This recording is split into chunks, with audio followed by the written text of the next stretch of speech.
Ah, Valentine's Day, the one day of the year where couples are throwing their happiness in our faces. Flower and candy shops are getting rich and big ass plushie bears will be stuffed in someone's room only to be forgotten about 2 weeks later. I think the best way to spend this time is to rank Valentine's specials by myself. So I found about 8 Valentine's episodes from shows, and instead of crying myself into a pint of ice cream, I'm going to throw them onto a tier list. I'm going to rate them on how funny they are, how creative they get with the plot, whether they made me feel anything besides existential dread, and of course, if they had any iconic or memorable moments. I think first I just start off with a classic like Kids Next Door.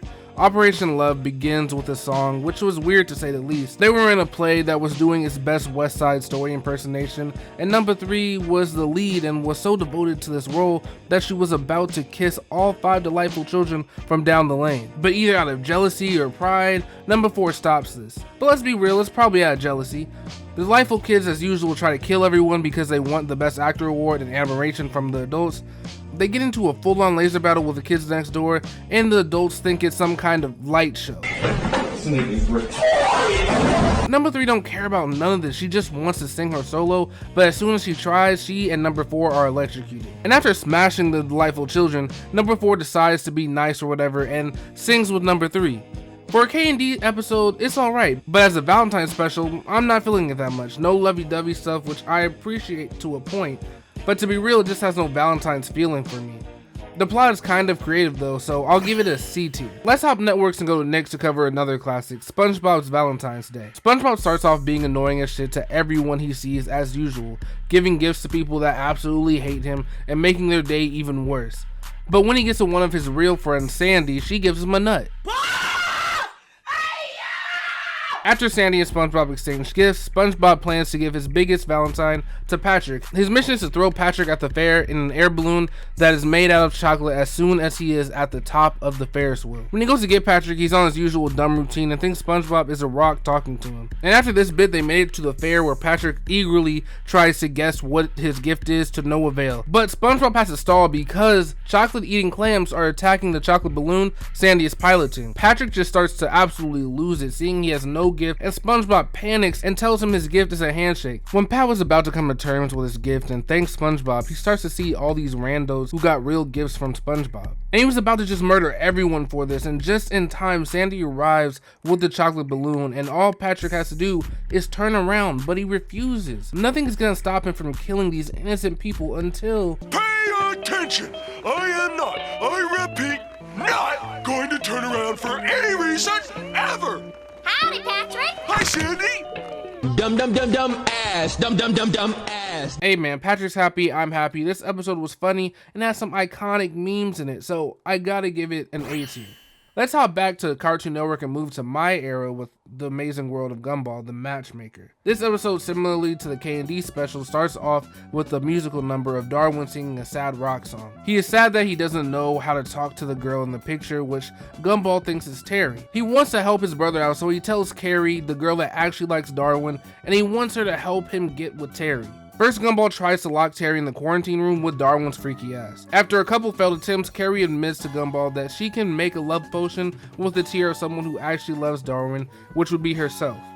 After making this potion, Gumball puts it on an arrow even though Carrie wants to put it in a drink like she's Pills Cosby or the Diddler. Terry and Darwin soon fall for each other, but soon after, Gumball finds out that Darwin was actually trying to talk to Carrie this whole time. Because of this, Gumball and Carrie try everything to break up Darwin and Terry. Carrie possesses Terry to invite Darwin to their wedding, thinking that it would scare off Darwin, but nah, he's cool about it. And side note, from possessing people to do what you want to suggesting to drug people, Carrie has been on one, and I don't know if she's the one for you, Darwin. Anyway, Gumball gets the balloon guy Alan to get all static electricity, and the attracts him to Terry, the paper girl, so it looks like they're making out right in front of Darwin. And Carrie, instead of suggesting, I don't know, leaving, she suggests domestic violence. Oh, the homegirl abusive. Yeah, bro, abusive. The homegirl domestic violence. Darwin, this is really your girl. She has given us 3 straight red flags in this episode alone, but it don't matter this time because Darwin is in his Will Smith era. He said Terry needs to be shared, but that still is not stopping Gumball and Carrie. It's not until Carrie gets cooties and has to go through Darwin's past kisses that she starts to question the relationship a little.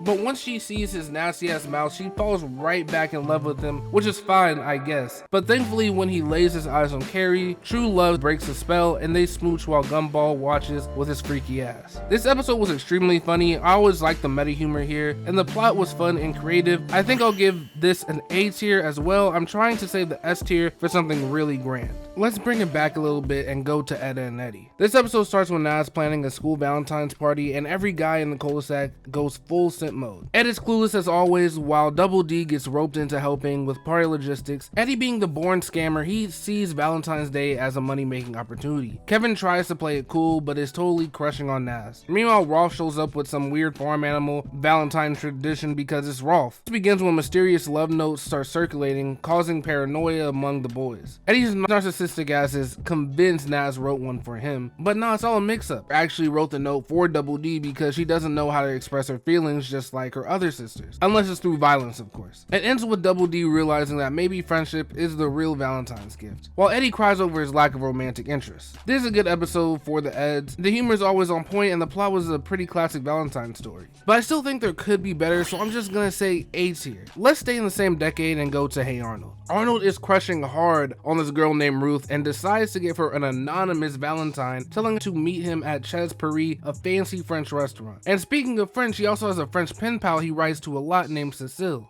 So with Helga seeing her chances with Arnold dwindling, she uses this info to change Cecile's letter to say she's in town and would love to go on a date. Instead of confronting Arnold with her feelings, she disguises herself as Cecile with a cheap beret and a French accent. But lucky for Arnold, Gerald, the ladies man himself, told him the two restaurants are across the street from each other, so all Arnold has to do is create an excuse to leave for 10 minutes at a time, like going to the bathroom or something. Ruth turns out to be about as interesting as a toast with no butter or jelly, and the whole time she really just wants to get with this busboy, not Arnold. Helga low-key charms Arnold because she can be herself and not a bully. Because Arnold is oblivious to the fact that this tall blonde girl is not Helga, even though the pictures Cecile sent look nothing like her. But the night ends with Helga crashing Arnold's two-timing date and saying she doesn't like liars. Really, nigga? And just when Helga was about to lay in on Arnold, the real Cecile shows up and is confused as to what is happening. Gerald jumps in to say he's the real Arnold and takes Cecile to get ice cream. Arnold asks the fake Cecile who she really is, but she tells him she can't answer. However, Arnold admits that he had a really good time with her and they did bid each other a farewell. This episode ends on Helga at first being happy to know that Arnold likes her, only to then question if that's the real her that he likes or the fake version. Now this is an S tier episode. The comedy is understated, the story is complex but heartfelt, and this is what Valentine's is all about, really. Spending time with the person you like, no matter if they know your real identity or not. I think after that heartwarming episode, we should jump to the captain of sexual harassment himself, Johnny Bravo. It's Valentine's Day. Johnny Bravo's special starts with the revelation that this freak Johnny Bravo was born on Valentine's Day. He never really had a chance. His freakiness was in him from the womb. Freak ass nigga ass 69 God. Johnny of course doesn't have a date, but he's determined to get one by the day for his party. His mom suggests going on this blind date she set up for Johnny, but he refuses. Instead, Johnny goes on a sexual harassment journey, getting rejected harder and harder. But when he is harassing women, his blind date notices him and she actually looks good and for some reason is into Johnny. They only talk about him the whole date and have a lot of fun around the city. But all good things must come to an end because just as Johnny is about to ask her out again, it is revealed that she is a spy and she can't be with Johnny because it's too dangerous. So she erased his memory, but she did send him a heartfelt note and a bear from his secret admirer. I mean, besides all the harassment, this episode is alright. It's fun watching things you know damn well wouldn't last 2 episodes in today's culture, but I'll give this one a B tier. Next, let's go to a cult classic with 16. Stupid Over Cupid starts with Jonesy getting Jude to agree to selling heart-shaped meat for Valentine's Day, seeing that anyone will buy anything on Valentine's Day as long as the heart is on it. And his theory is immediately proven right when the cowboy buys a $30 box of meat. What has capitalism come to? Later on the Big Lemon, Wyatt reveals he's one of capitalism's victims as he's pulling out all the stops for Serena. Flowers, chocolate, and a romantic date at super terrific sushi. While Jen and Caitlin are impressed, Jonesy and Nikki think Wyatt is lame for being so cliche. But even though Jonesy thinks it's lame, he still asks Nikki out, but Nikki refuses to go out on Valentine's Day and wants to hang out with the girls even though they desperately want dates. Teenagers can never get on the same page because even later on, Wyatt heard Serena telling her friend over the top Valentine cliches are trash. So he quickly cancels the reservation and throws away the chocolate and flowers. It wasn't until Caitlin and Jen told him that Serena might have been lying to her friend because she had no man that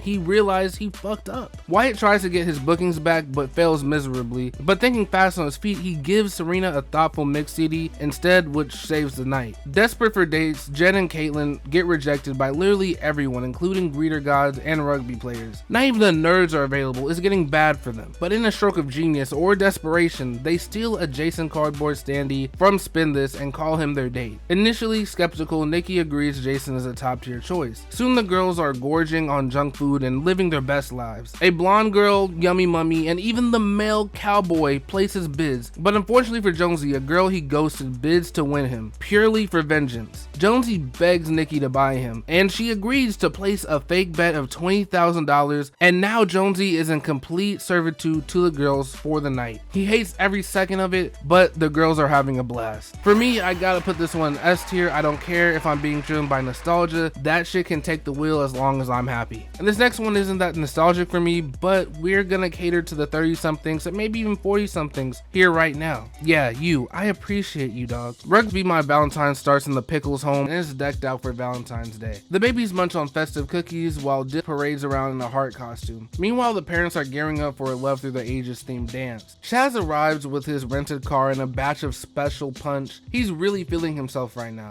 But Angelica, who is dressed as Cupid, isn't impressed at all. Grandpa Lou shares a cringy yet sweet story about him courting Trixie despite her initial indifference. The babies are captivated, but Angelica is ready to puke. After Spike gets hit by an costume arrow, she convinces the babies that Spike needs a Valentine or he'll suffer a heartbreak, which is death. So they try to set him up with Angelica's cat Fluffy using Lou's courtship tips, which obviously goes wrong because cats and dogs are enemies. In a true sitcom style mess, Chaz locks the keys in his car, and one by one the dads get their arms stuck in the partially open window until a mechanic finally rescues them. Naturally, they all agree to never mention this incident to their wives. Spike and Fluffy crash into the punch, spilling it everywhere. The punch-covered pets begin licking it off each other, which the babies hilariously interpret it as true love. So, mission accomplished. At the big Valentine's dance, the parents are decked out in the costumes from various eras. Chaz shows up as a 50s greaser and alone, and he looks pretty sad. Chucky, desperate to give his dad a Valentine, crashes into the refreshment table in a chaotic but heartwarming scene. Chucky's dad is touched by the handmade card he made him, and this whole mess was worthwhile. This episode wraps with a sweet moment as the babies dance with their parents, and Chucky shared a special dance with his dad. I love this episode a lot, mostly because it's not falling into the cliches of Valentine's Day,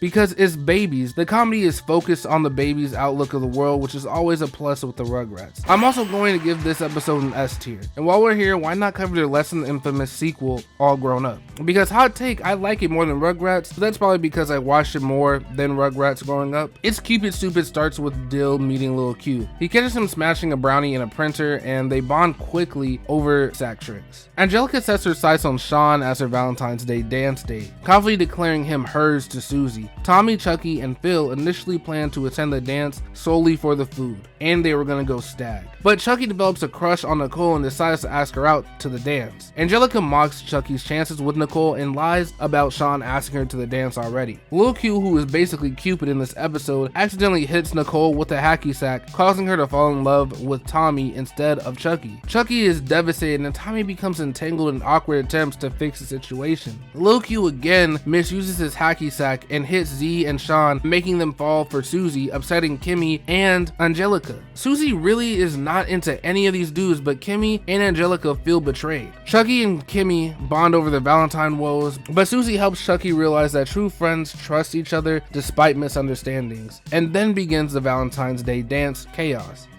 Chucky reconciles with Tommy, deciding their friendship is more important than Nicole. Angelica tries reverse psychology to win over Sean, but it backfires as usual. Susie rejects both Sean and Z. Lil Q finally perfects his hacky sack aim, causing Nicole to fall for Chucky. So at the end of it, Chucky and Nicole share a dance, Z falls for Kimmy, and Sean reluctantly dances with Angelica. A hacky sack hit causes a net of roses to shower over the dance, despite Lil's protest. And now this work is done, Lil Q dips. Dill finds a note from him thanking him for his advice. This episode was a lot better than I remembered, but still not as good as their predecessors. But I think B tier is fair for this effort. It's getting a little long, and I know I didn't hit on some more Valentine specials from a lot of other legendary series, but if you like this video, be sure to actually like it, and I might do a part 2 next year. And this video is crazy, I didn't get any F tiers or D tiers, which is rare for these type of tier list videos. But anyway, leave a comment and tell everyone your favorite Valentine special or favorite moment from this video. Subscribe if you enjoyed, and I'll see you in the next one. Peace.